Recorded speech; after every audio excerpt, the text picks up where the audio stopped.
this situation now, Manchester City cruised past Aston Villa 3-1, probably as vintage a Manchester City performance as we have seen throughout this season.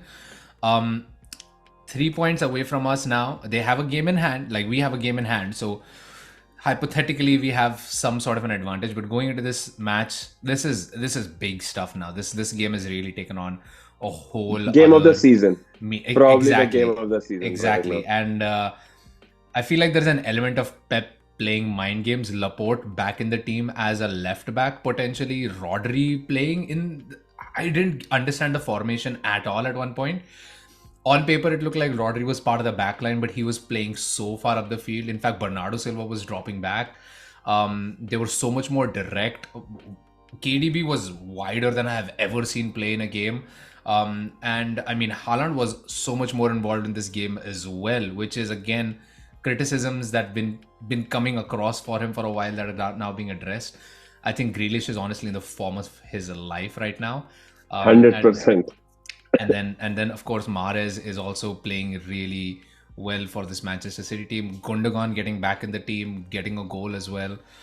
I Is have to this? admit I'm a little bit worried. Yes. Is this? This is Grealish's second season with City, right? Mm-hmm. And the second season thing strikes again, Yep. where any player who comes to Pep probably shines in the second season more than the first. Okay, okay, then maybe he'll live up to his 100 million billing eventually if he sticks around for at least 3 more years and Mm-hmm. produces as good as he has been right now.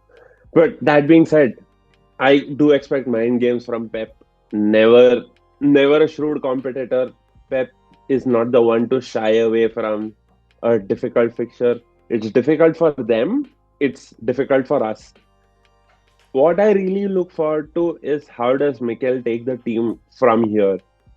Because okay, the first 19 games were different, but the second half, the business end starts to kick in, and that's when every single team wants points off of you, especially a team that's sitting second, who has a chance to go above you maybe, and also has better goal difference if I'm not wrong. Oh yeah. They are waiting with bated breath, and so many other teams are for Arsenal's downfall. But this is going to be a tactical masterclass between Pep and his mentee Mikel Arteta. I'm thrilled to watch that, and I'm anxious. I will not hide it. I am anxious, but I am I'm blanking out on what could be the ideal Pep formation. What is Pep going to put out? Because he can eventually do Erling Haaland at right center back if he wants to. So I have no clue what Pep is going to do. I feel like the biggest thing for us is we need Xhaka and Partey to have an incredible game. I think that is where the game was sort of won and lost for Manchester City today.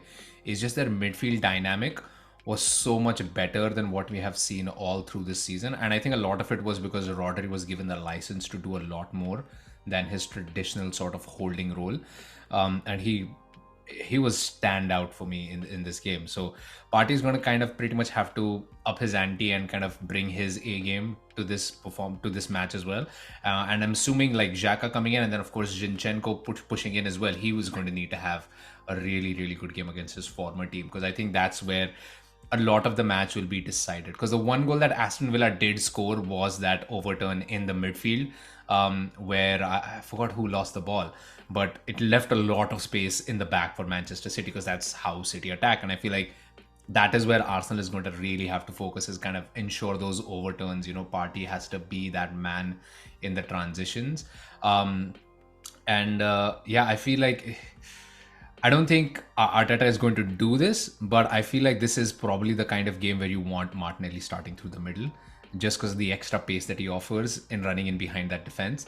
And a player like Trossard, who is much better with passing out from the wide as compared to Martinelli. So I think that would be interesting. And yeah, I do feel like Ben White probably needs to be on the bench for this one, especially Grealish in the form that he is. We need somebody who's a little bit more just committed to that defending portion of the game, instead of kind of bombing forward and attacking too much. But yeah.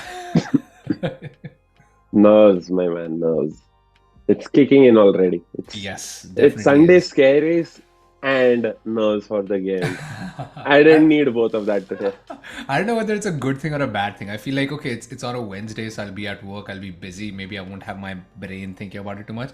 But on the other hand, if I'm thinking about it too much, that means I'm gonna not focus on work at all. It's gonna be a bad day at the office for me. So, oh, it's gonna be a lot. It's gonna be a lot. Oof.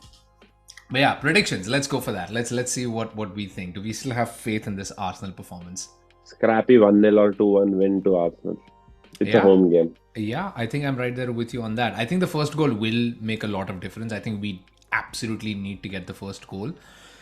After that, it doesn't even matter whether Manchester City score again. It's just Manchester City will get so much cockier once they score first. But if they concede, they've always had a problem trying to kind of fight back. So I think that's where we need to focus. Get that first goal. And I kind of see us going through as 2-1 winners in this one as well. So let's hope that goes along. I'm going to wear my Arsenal jersey underneath at work. So fingers crossed on that. But Fingers yeah, crossed.